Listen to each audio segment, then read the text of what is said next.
What's up everyone, Jason Brown here, the king of programming, back for another program review. It's been a minute since I've done, actually it hasn't been a minute. I just did 531 by Jim Wendler, but before that it's been a minute. So I'm trying to stay on a schedule of doing at least one of these a month because I know a lot of you value the insight and are learning a lot from these reviews, which is what it's all about. YouTube is a great place to learn, and I love going through programs and being able to give feedback. However, it's kind of discouraging to see how much bullshit is on the internet. And for you guys, the end user, are looking for a good program, it's become harder and harder because how do you know what's what if you don't have a background in this stuff? So hopefully I can help you guys and give you a little bit of a voice of reason. So for today, we're gonna go through the Magnus Method. The only reason I know about this guy is because I saw him on someone else's video a while back reviewing a celebrity workout. I think he's a celebrity trainer and he's in the Playbook app, so we're taking a look at his program. Now, one thing I will tell you is that I've seen is that programs, they're not all created equal, as we know, but sometimes there's specific phases or specific things that coaches are trying to do.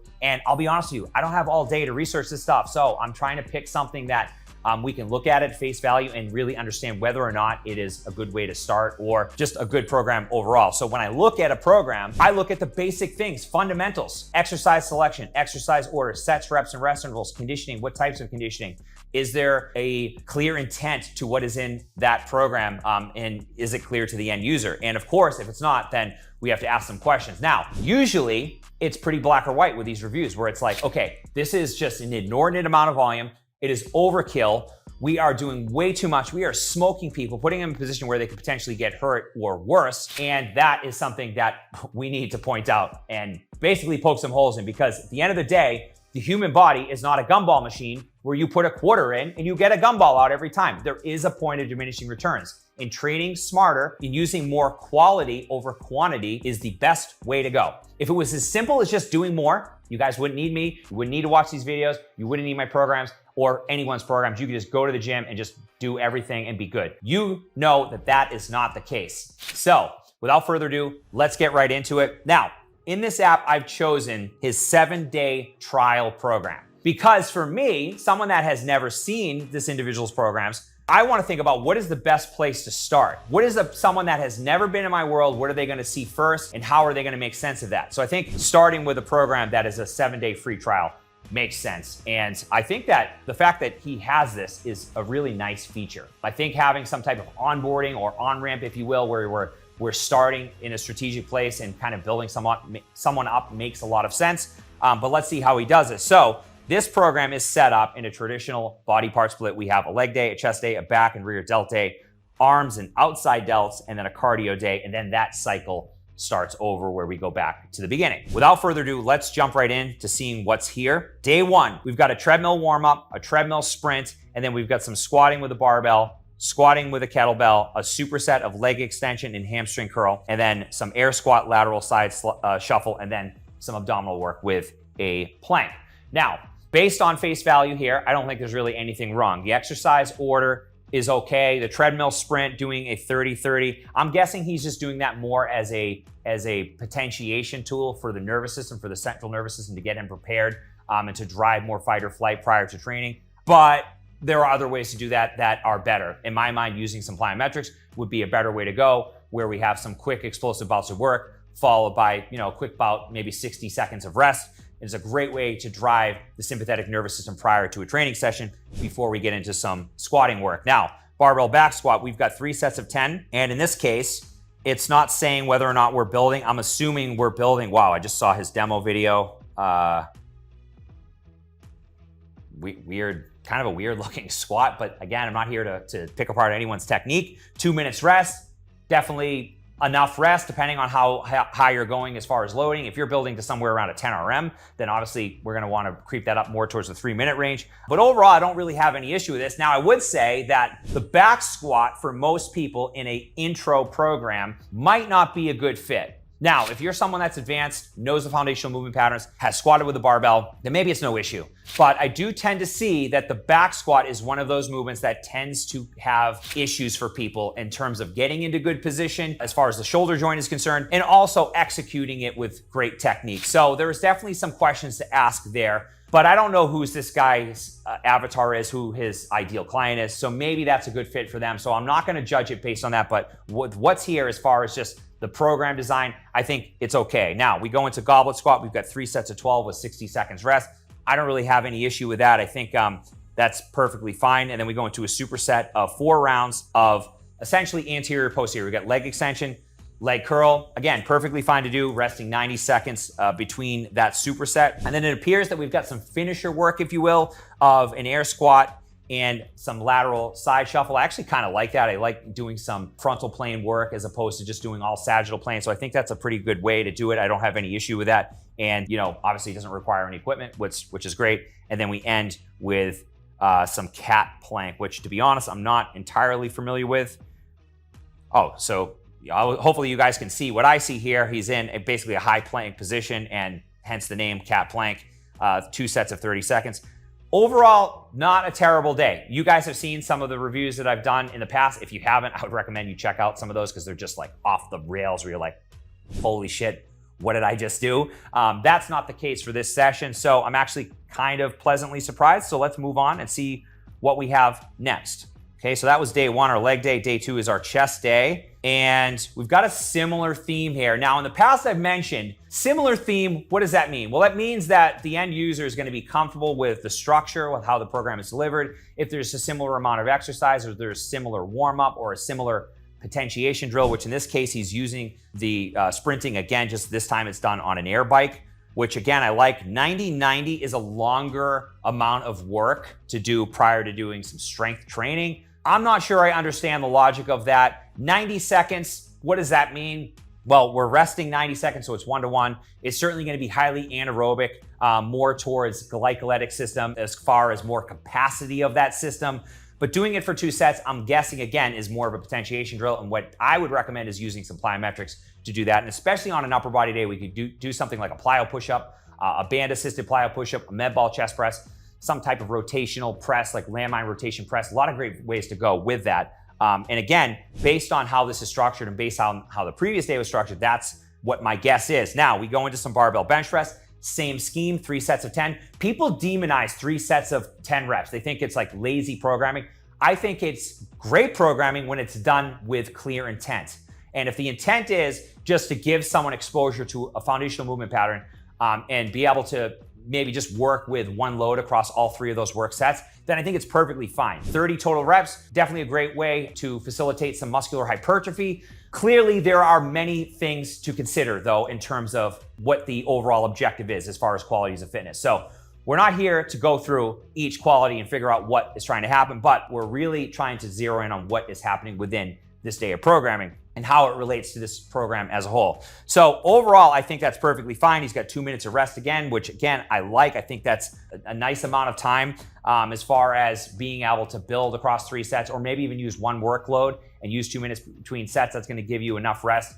Of course, as I stated in the first day, if you're close to 10 RM, you might want to bump that up to around the 3-minute range. But again, this is a neutral program, so it's probably not going to be the case. We go into a cable chest fly, 2 sets of 12. Some of the stuff is relatively low volume, which I haven't seen a lot of in this app. I tend to see like just crushing people, 5 sets of 12, 10 sets of 10, getting towards the 100 repetition range for things like dumbbell chest press or a dip pattern, even a pull-up pattern. I've seen that type of volume. So not the case for this program, which I like. And then he goes into a chest fly. I think overall we can use a little bit more diversity in this program as far as exercise selection, but you know, that's me nitpicking. And then we end things again with a finisher, similar to what we did on day 1, where we're doing a superset of 2 movements. So in this case, we've got crossover mountain climber and rotational leg kick, and then resting 60 seconds.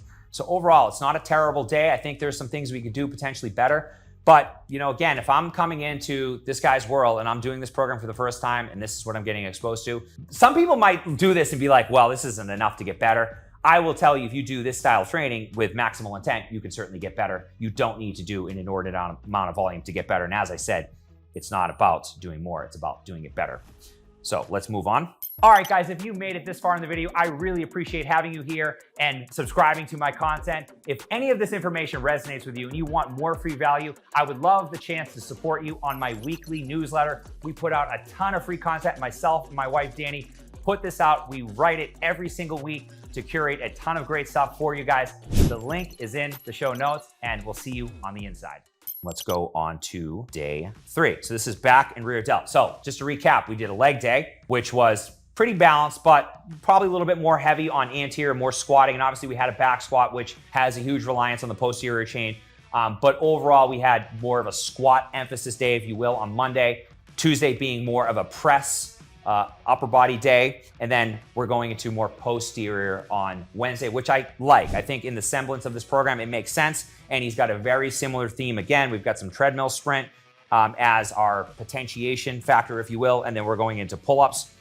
3 sets of 8. Wow, that's super low volume. It's actually great volume for the pull-up. 3 sets of 8, 24 total reps. It's a great way to drive hypertrophy, to get people stronger. And of course, if 3 sets of 8, say it is something that's easy for you, you can certainly load those and use something like a dip belt to get a little bit more from it. But I think 24 to 30 reps for a pull-up is a great place to be. 90 seconds rest, definitely on point. Seated cable row, 3 sets of 10, 90 seconds rest. I like that. And then we got a superset of lat pull down dumbbell row. Now, doing supersets with the same musculature is a strategy. It's called an agonist superset. We're essentially working the same musculature in back-to-back exercises. Now, that's a strategy you can use. You can also use antagonist supersets, which is more push-pull, if you will, which he did on day 1. So again, there are strategies, and at the right place, the right time for the right person work really well. And in this case, I think it's perfectly fine. Probably pretty high on the volume here as far as the upper back work is concerned, but for someone, they could potentially handle that. I think I would probably go more towards the 3 rounds instead of 4.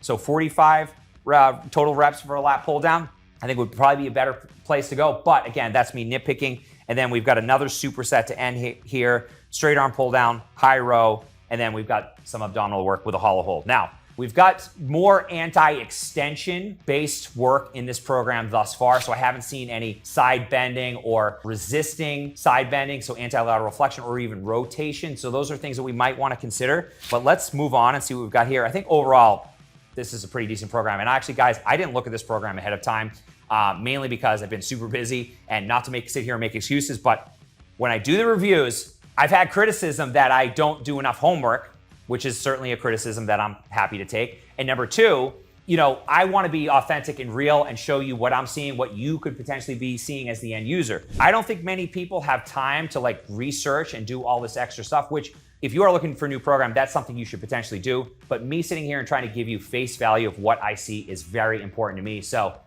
not to get off the point here, I think it's important to show you guys what someone would potentially see and judge it based on that. So let's move on to day 4, arms and outside delts. So again, to recap, we've done upper back day, we've done chest day, so more pushing day, we've done a squat emphasis day, so lower body centric day, and now we're moving into more direct arm work, but I see a few things I already don't like. So we've got a similar theme, which I do like. However, we've got more bench press. So if we're gonna focus on more arms and outside delts, I would probably go away from doing more benching. We did bench on, you remember our chest day, we did bench press 3 sets of 10. He's got you doing close grip barbell press for 3 sets of 10. I would potentially go with a dip on that first chest day and then move the bench press to this day, or keep the bench press on this day rather. I think that's probably a better direction to go. And then we've got a lot of bicep work. So bicep work, we just did a back day, very heavy in the upper back, upper pull, right? What is gonna predominate with a lot of that work is the biceps. We know that if we're doing chin-ups, pull-ups, there is contribution from the biceps. Pull downs, depending on the grip, is gonna obviously dictate how much reliance we get on the biceps with those particular movement patterns. So I think going into this day from the previous day might be an issue. But let's just take a peek again and see where this is, because if there is a day in between, which it doesn't look like there is. So we've got 1, 2, 3, and then this is day 4. I would potentially move that back day to earlier in the week. If we move it to earlier in the week, let's say it's maybe Monday and our leg day is on Tuesday and then our chest day is on Wednesday, then we potentially go into that day a little bit more recovered. And actually that wouldn't work either because the chest day would be too close to this day. So there is some organization things here that need to be cleaned up. If you want to get the most from this program, this day doesn't make sense. You're going to go into it already pre-fatigued, probably pretty sore from the previous day, especially if you followed it to the letter. Overall, I think the programming as a whole on this day, in conjunction with what we've already done, doesn't make sense to me. I would probably either change this day altogether or change the schedule to make it better. But overall, I think, this is a program that isn't going to kill people, which I like. All right, and then we go into day 5, cardio. So cardio, this is a pretty straightforward day. We've got 10 minutes of rowing and then 90 seconds, 4 sets of 90 seconds. So let's take a look at what this program is and just maybe think about what we would potentially do different. So I think number 1, as far as pros and cons, pros of the program is that it's not overkill, okay? The volume is decent, okay? It's not too high, it's not too low. I think that he does some things well here as far as having restraint. And that's one of the things I talk about. Coaches that have been in this game for a long time know that restraint is a key thing, and knowing what to not put in a program is equally as important as what to put in a program. So I think he does a pretty good job of that. As far as the theme being consistent across days, I think that is a pro. I think when someone gets into this, they're gonna say, okay, I have an idea of how these sessions play out and how they go and the structure. That's gonna make it easier for someone to navigate and not have them have to fumble with their phone as much. Now, on the other end of the spectrum, the cons, I think the schedule needs to be adjusted because if you're doing a back day that has a huge reliance on the biceps, and then you go into more direct biceps work on the next day, then you have some big overlap there, okay? Just really kind of just from more of a local tissue perspective, but definitely gonna be some peripheral fatigue that exists from those 2 days. So what I would do is I would change this schedule to potentially have my chest day to be number 1, leg day to be number 2. And then the cardio day is this is kind of a pointless day. We've got some interval work here, but what I would do is I would take this cardio day and I would put it on Wednesday and I would do longer duration aerobic work. I know I'm saying it again, guys, aerobic, aerobic, aerobic. That is going to bridge the gap between these main sessions in this program, and it's gonna be lower intensity to help give you some recovery and not stress the same systems. That is gonna be something that will make this program drastically better. So I would put that cardio day on Wednesday, and then I would go from there. You still got a problem here because you've got back and rear delt and then arms and outside delts and back-to-back days. So realistically, there needs to be some organization changes here as far as this training split. I don't think this is a good split. What I would say a better split would be is doing like a lower day that is more centric on the anterior, one that's more centric on posterior, and then an upper day that kind of follows that same thing, more posterior one day. So more pushing one day, more pulling one day, and then you've got the makings of a much better program. But I think that these 2 days, having them in here presents some challenges. So with that said, this is a tough one. Now I'm sitting here, do I approve this or disapprove this? I think overall, it's not a bad program, but I think if you do follow this as written, you're gonna run into issues with this schedule. So it's not as simple as just moving things around. Like I mentioned, you do have to make some fundamental changes here. And with that said, I think that this program is probably not the best place for you to start with. I think there are other options that are much better. So for that reason, I am going to disapprove or reject this program. See you guys on the next one. And remember, guys, results are king.